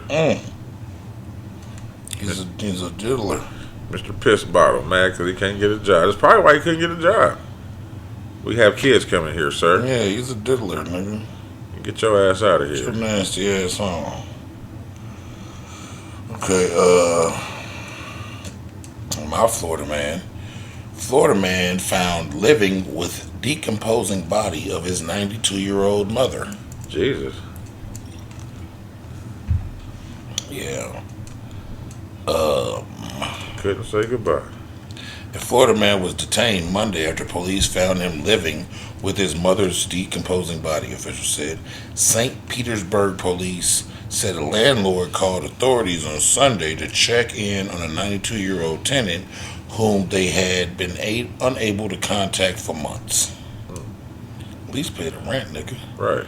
Officers went to her home on 2nd Ave Street, and spoke to Michael Moulton, 67, her adult son, who said his mother was visiting a friend and will be back in a day or two. According to police, officers returned to the home the next day to see if she had returned. Police searched the house and found her body in an advanced stage of decomposition, according to authorities. Preliminary autopsy results did not show any signs of trauma or foul play. Huh. Moden was detained for an arrest warrant from 2013 for failure to appear on a theft charge. Additional charges could be forthcoming depending on what all is found out, but right now he is not being charged in the death of his mother. Yeah. He just didn't want to give that crib up. Yeah, that's what that was. He didn't want to get that. He didn't want to get that house up. Our next one is ankle monitor. Florida man captured after cutting off ankle monitor during trial for bar shooting. It says a man who investigators say cut off his ankle monitor during a break-in. His trial, what has been caught. The backstory says Jure Crussell. That's what I'm gonna call him. That's a hell of a name. He was charged with aggravated battery and felon in possession of a handgun after the police said he opened fire outside of Mermaid's Lounge in Spring Hill in 2022, and that victim survived. Deputies say last Thursday during a break in his trial prior to the jury reaching a verdict, Crussell went home, cut off his ankle monitor, and disappeared. He was out of jail on bond at the time of the trial. The trial went on without Crussell, and he was found guilty of aggravated battery and felon in possession of a handgun. On Tuesday, the police said its intelligence unit found Crussell and arrested him. So in addition to facing prison time for the 2022 shooting, Russell faces additional charges of tampering with an electronic device and failure to appear. I'm gonna cut that bracelet off. So the last one is I see why I called it that now. All right, I called it Watch the Hair Man. Okay. Because it's not that bad, but it's bad. Screaming bloody murder. A Florida man recounts the moment a driver ran over his head while sunbathing. Damn. Yeah. It says a Florida beachgoer is recovering in the hospital after a driver ran over his head and body on Saturday. Colson Janey, 33 of Ocala, was lying face down on the beach when a Jeep driver veered out of the travel lanes to back into a parking spot. Why is he so close to the parking spot? To the parking lot. It said the Jeep struck... Doing Florida shit. Yeah, it says the Jeep struck Janey, running over his head and injuring his thigh and arm, according to the affidavit. It says, I was just screaming my head off. Screaming bloody murder, of course, because I was just in so much pain. His injuries included a scratch on his eye, bruising on his face, a broken forearm, and a broken femur. Damn. Janey's aunt said he reached the hospital after a turbulent ambulance ride. The EMS vehicle was stuck multiple times in the sand getting to my nephew. Moreover, once they got him in the EMS vehicle, the splint stabilizing unit was broken. The 61-year-old woman who struck Janey was cited for careless driving. Wow. The second thing that was shocking to me is that she was only charged with careless driving and not reckless driving.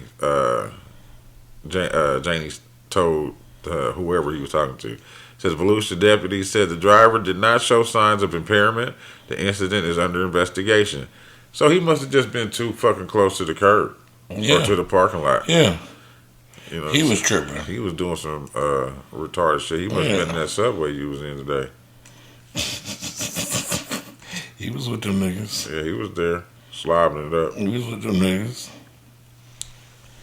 But yeah, that's the Florida man's. That's the Florida man's. I got a melanated. I do too. Do you? Yep. Good shit. Man, mine goes to Wallow.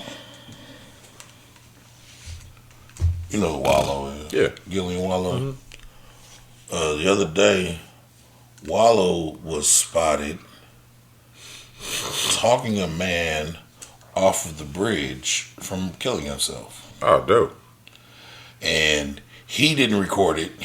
Of course he didn't. No, he was just doing it, and motherfuckers riding by was like, "Oh shit, that's Wallow," Right. and they recorded. And the video that came out was just a small clip because traffic was moving, but it was moving really slow. Right. So nigga like, "Hey man, look at Wallow out here talking." So when the story came out after it was all said and done, apparently Wallow pulled over and spent 2 hours talking that man off the ledge until he got him not to jump.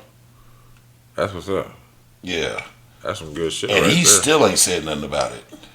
He probably won't. Gilly said a little something on like that. Yeah, y'all know how Cuz is. Like boom, Right. boom, boom. Like shout out to Wallow, shout out to Low. That's what he always shout out to Low. Love you, Cuz. Like that's all he said. Right. Wallow still ain't said nothing about it. But the police made a little statement in appreciation. Cool. But there's a good video. The nigga that's riding by.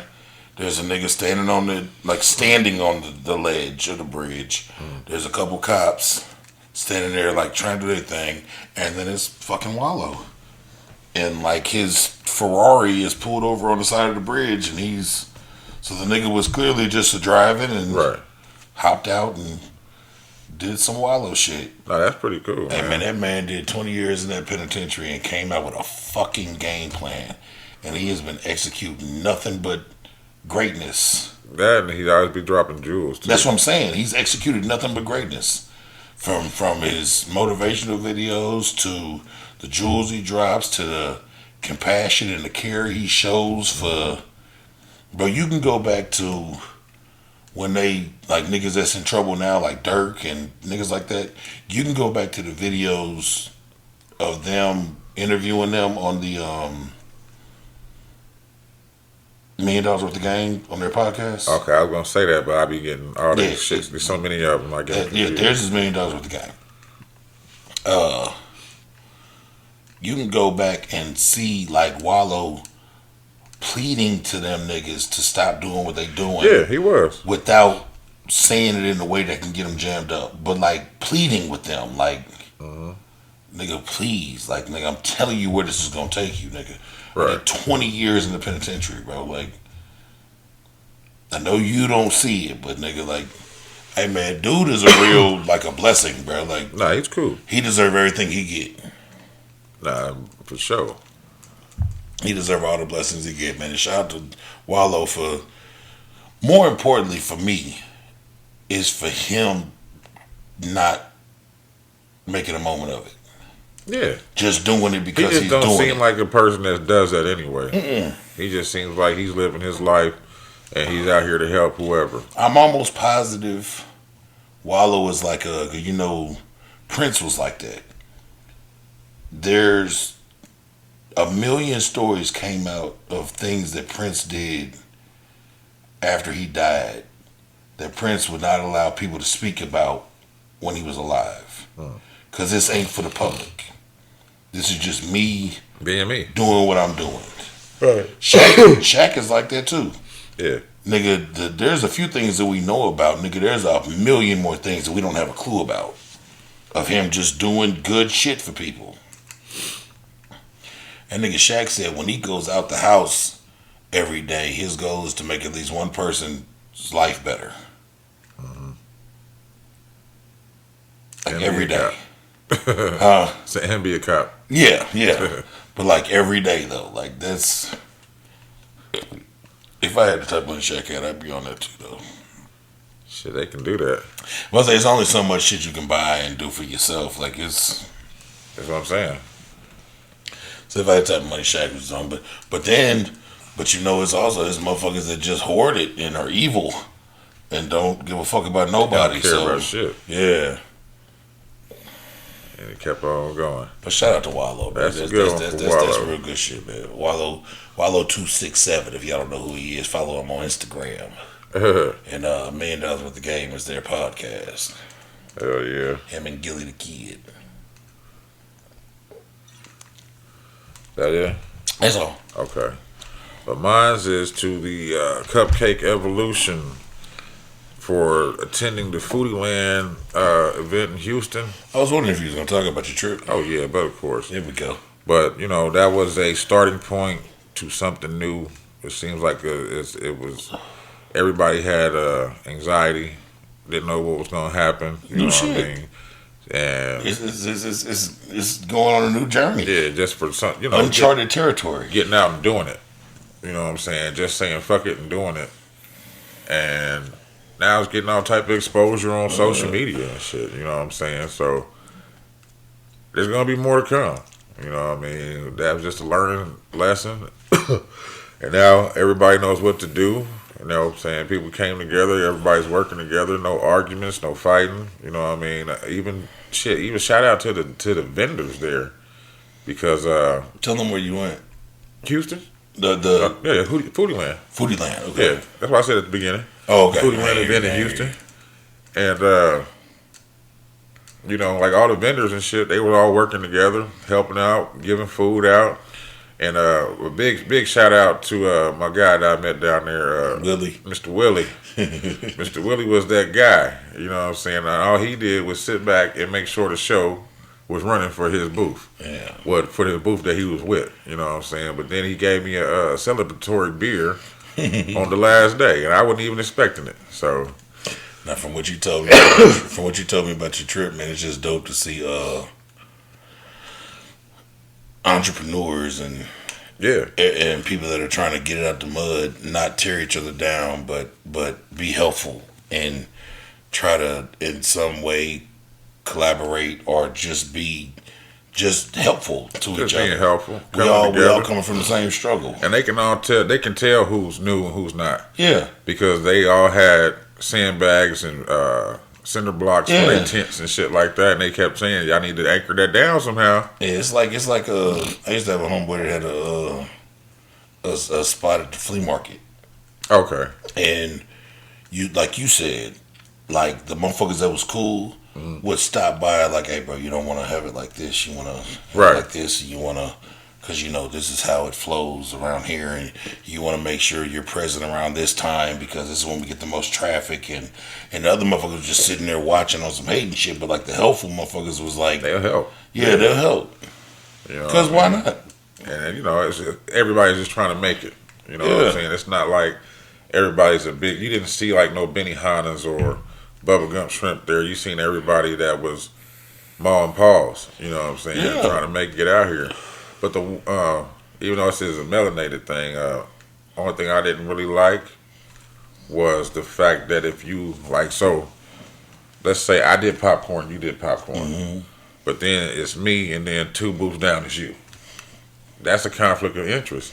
Yeah, spread it out. They need to spread it out. Spread it out some more. Like, we gonna put you on this block, but hold on, we can't do that. Yeah, because there's already another popcorn vendor. That comes from that lands on whoever's in charge. Yeah, because you should be paying closer attention to what type of cause entities are coming into your venue.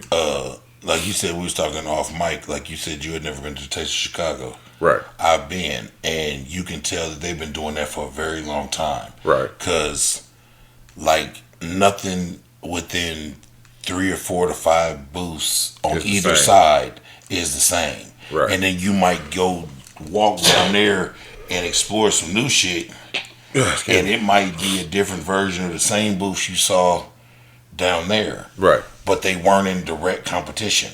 Exactly. Because like that comes from whoever was planning everything.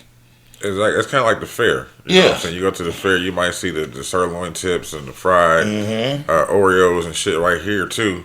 Then you go around like a little block or something, then you see them again. Yeah, and that's how it should be. You know what I mean? But it's all learning curve. Want niggas to be, but like you said, learning curve.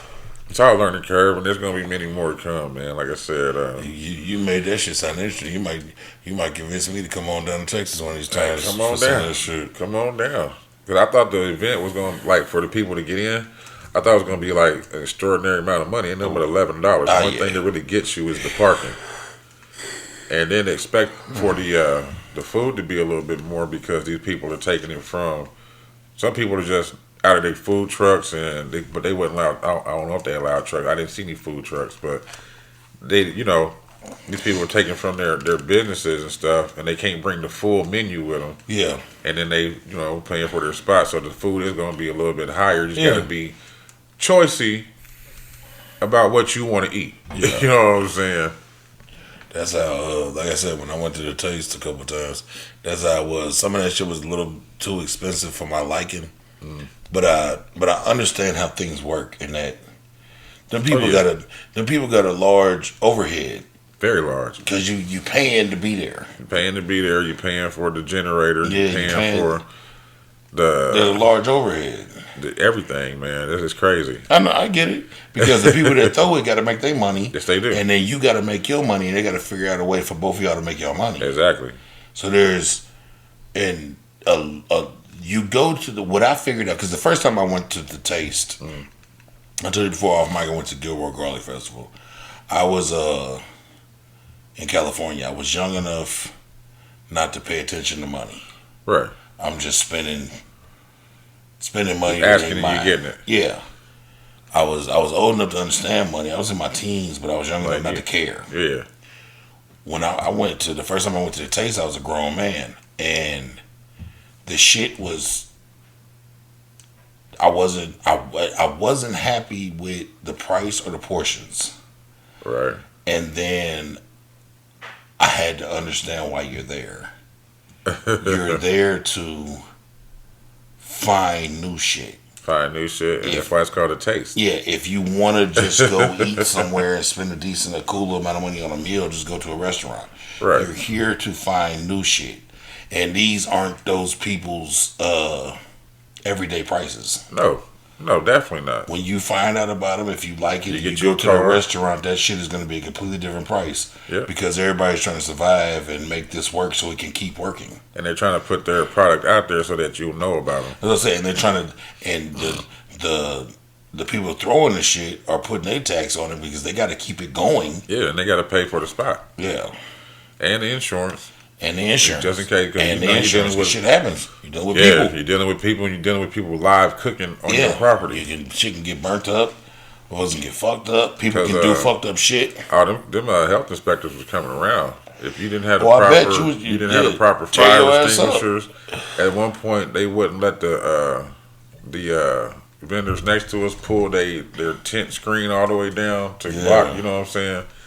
Because they had live fires going over there. They was like, you Yeah. got to keep that up. Yeah, because the shit get real over here. That shit we need ventilation. Yeah, and everybody's connected. So you Yeah. catch on fire, we catch on fire, and they Yeah. catch on fire too. So shit. With that wind blowing at 40 miles an hour too, shit. Nah, but that's dope, man. Yeah, it was a cool time, man. I Shout out enjoyed to- it. I need more Shout out experiences to like Pork that. Chop, man. Yeah, These people. Takoya and Pork Pork Chop. Chop. Jason Jones. My bad. What's up, baby?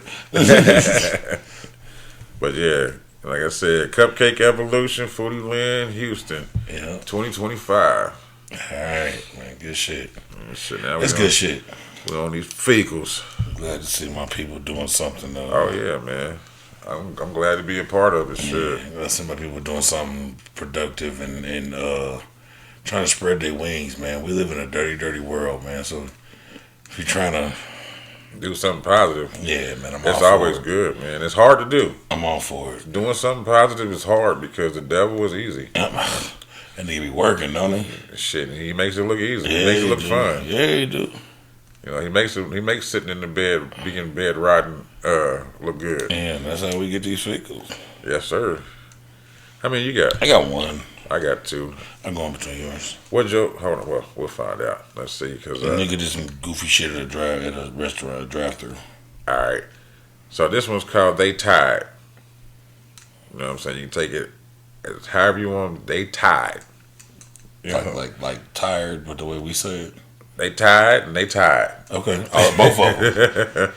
3 siblings tied up and Oh, starved 18-year-old brother to death. Oh no! Then let his body swell and smell for days before reporting it. Oh good lord! Says 3 brothers in Iowa. Okay. They doing that in Iowa? 3 brothers in Iowa were arrested after Police accused him of allegedly tying their 18-year-old brother to a bed and denying him food and water.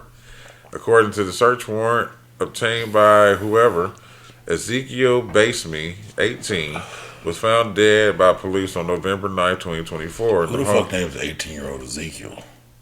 I don't know. Probably named after his granddaddy.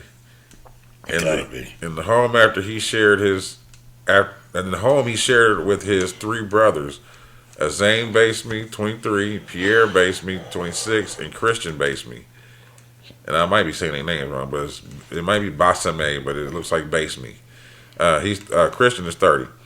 Police said that Ezekiel Baseme's decomposing body had been left for days before the three brothers reported the death.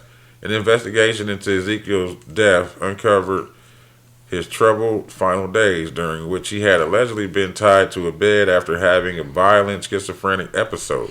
They got tired of him. Yep. So they tied him. Yep. It says it reported that Ezekiel Baseme experienced a schizophrenic episode on November 3rd, 2024, after reportedly acting erratically for the 2 weeks prior to that day. He reportedly threatened his family and said he was hearing voices and hallucinations. At one point, the family told the police that Ezekiel Baseme slipped out of his bedroom in the middle of the night and threatened their neighbors. This allegedly prompted the three brothers to restrain their youngest sibling to his bed for his own safety. It says after his reported November 3rd episode, and while he was allegedly restrained, the brothers told the police that Ezekiel didn't eat or drink, and when they untied him to give him water, he reportedly tried to fight him. Of course, nigga, y'all tied me up. Yeah. So the brothers reportedly told the police. Hold on, no. Oh yeah, they told him that Ezekiel was making noises on November 5th and 6th as he resisted the ropes that kept him tied down. But on the night of the 6th, they noticed that he had stopped breathing.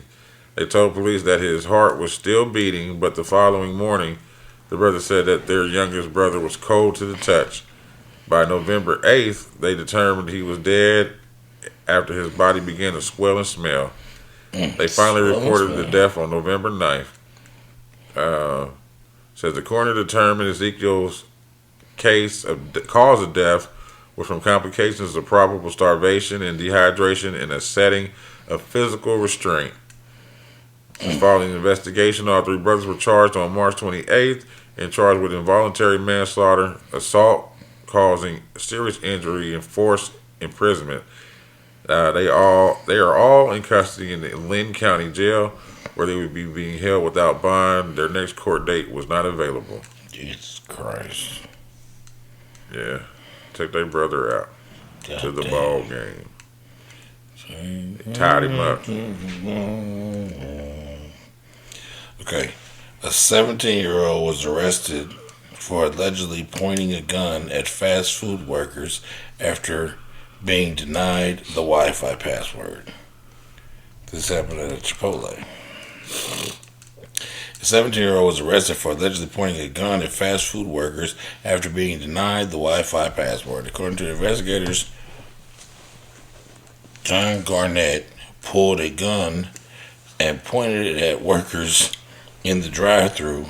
The suspect decided to escalate the situation and brandished a firearm and pointed it at employees, said Cobb County police officers. Officers responding to the call found Garnett across the street outside of a hotel using their Wi-Fi. Police said he had allegedly discarded the gun in a nearby trash can. The firearm came back stolen out of Atlanta. As officers took Garnett into custody, police said he punched two of them while they were adjusting his handcuffs. That led to an additional charge of aggravated assault on a police officer on the way to jail. Garnett allegedly kicked and damaged a camera inside the patrol car, resulting in yet another charge. Interference with government property. He is facing 6 total charges, most of them felonies. That's fucking crazy. And that nigga likes boys. He got his eyebrows done. Look at that nigga. I thought the watermark was a part of his face. No, that's I mean, he got lips all next to his eyes. that's the watermark. Yeah, I thought I was like, that's a lip tattoo. Yeah, no, wait a minute. Wait a minute. He does like boys. I'm a boy. He man. likes handsome boys. handsome. You like a handsome. So he boy. would like Kyla. Kyra, whatever her name was. handsome boy. So for you, Kyra. So for you, you gonna be bald all your life. I tell you who ain't taking that is over. The bitter boyfriend.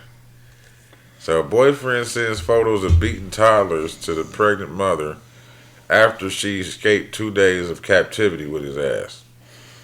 Says a man in he was a Florida dick too. I didn't know that. Said a man in Manatee County, Florida, terrorized his pregnant girlfriend for days, physically assaulting not just her but her 2 toddlers as well. Anthony Jesus Reyes Anos, or Jesus, 22, is currently sitting in jail without bond for charges including felony domestic battery by strangulation, aggravated battery on a pregnant woman, tampering with a 911 call, false imprisonment, and aggravated child abuse. So according to the female victim, the couple had been arguing and Reyes assaulted her over 2 days, including punching her in the stomach. She managed to escape the residence to call for help.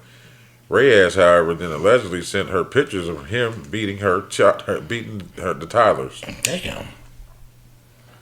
Why is that what you want? I don't know. After she left, Reyes reportedly sent her numerous photos of her 2 children, aged 1 and 2, showing various bruises and wounds, indicating that he had been beating them. Deputies said that they got reports of the abuse on Wednesday and arrived at the 300 block of 58th Avenue in Bradenton. They said they found the children suffering from lacerations, bruising and swelling. Paramedics took them and their mother to a hospital. Reyes, his pre-trial detention hearing is set for Friday at 8:30 a.m. and his arraignment is scheduled for May 9th at 9 a.m. So, yeah. Good Lord. Mom had to escape to do what she had to do. She should have killed that nigga. She probably would have got a free body. Yep. We don't condone violence here at UTI. We just say what we want to say. UTI. We gotta say UTIP. Yeah, okay. I see what you're saying. UTI is urinary tract infection. I'm just used to typing it that way. I'm just used to typing it that way. That sounds like UTIP. Sounds like urinary tract infection in the pussy. It could be in the man. It could be in the man too. Yeah. Running around holding this shit, can't pee. In the vessel. Boy. Bring you some cranberry pills, nigga. Some juice. Some juice. Juice on the loose. That's when man. I spit hot fire. Dylan. But yeah, man. We gotta get you down to Houston. Yeah, I gotta come, man. Houston's nice. You done told me way too many fire stories. The Houston's nice. I gotta go. Yeah, you gotta definitely come, man. It's a different vibe. It's just like being in a whole other country. Mm-hmm. I've heard. It's just, man. Oh, I seen a car chase. Oh wow.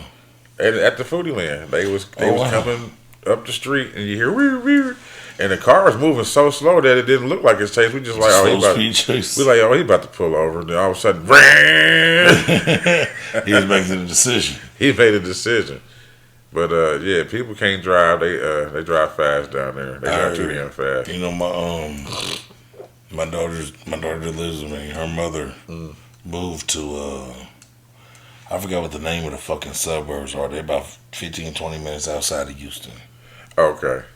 So like her, every time she needs to go do anything, she goes to Houston. Yeah, you gotta go in the city.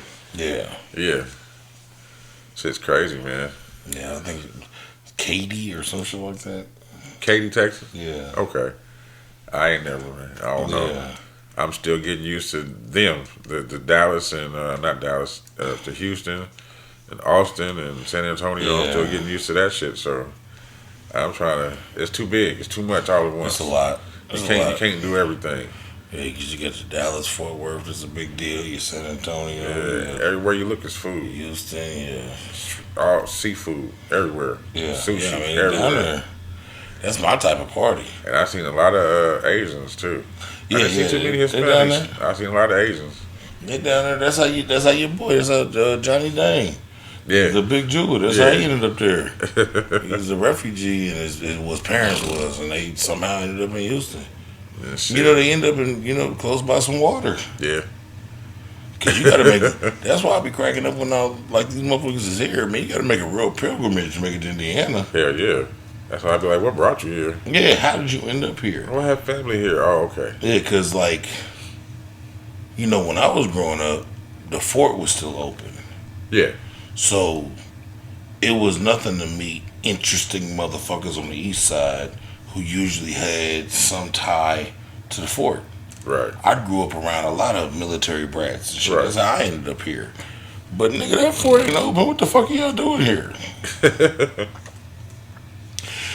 But that's when I came to understand this is like some real crossroads of the. That's what it says on the quarters. Yeah, this is some real crossroads of the country shit, man. Like that. Yeah. Out of the Midwest. Yeah. Everybody got to come through here. Yeah. Well, you know, Motherfuckers it's get boring. here and find out how much the cost of living is compared to some of these other places, and Shit. The cost of living in Houston is nice. yeah, It's very nice. I know. We was looking at some shit last I got night. some family that moved down there. You Like know? the family that I don't really fuck with, so I wouldn't like go visit them. But like Right. I understand why they moved down there. Yeah. It's nice. I was just like, fuck, shit, I need to But that's find my like, way. but that's like here, like I always use my grandma's house in California as a comparison to my home.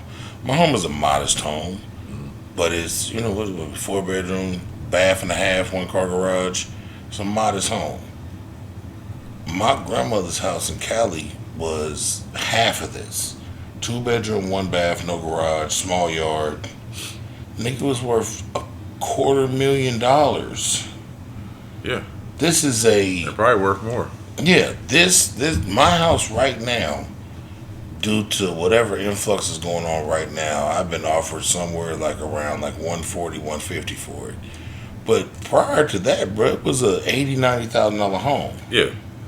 So if you get a motherfucker from somewhere down there who would spend $250,000 to live in the hood, and then they realize they can come down here and spend $250,000 and be All right. off in the burbs with a 4-bedroom, 2.5 bath, 2-car garage on a nigga. Once you get your mind around the idea of living like here or Ohio or some shit like that, niggas be making that move. Yeah. It's a good move. That's how they a lot of like during the pandemic, a lot of motherfuckers with like money or that was making cool money moved from like New York and shit down to Houston and Florida, down to Right. Texas and Florida, Right. because shit was more free down there. And they don't have state tax. Yeah, and then they got down there and saw how much it cost to live. Come from somewhere like New York where a fucking apartment will cost you, a 2-bedroom apartment will cost you $3,000 a month, Yeah. and you And you go ain't down got to Texas and realize you can have a house, in a yard. yeah, and a 2-3-car And garage. space. Yeah, niggas just didn't go back. You can have space. All right, your boy. Yeah, It's all good. But I'm in love. yeah, I'll make a trip. That's it. I'll make a trip. Hey man, we appreciate y'all. Hell yeah. I'm about to go take care of my nose. Not the way that y'all think it is. either. Yeah. No candy around these parts. Peace. Peace.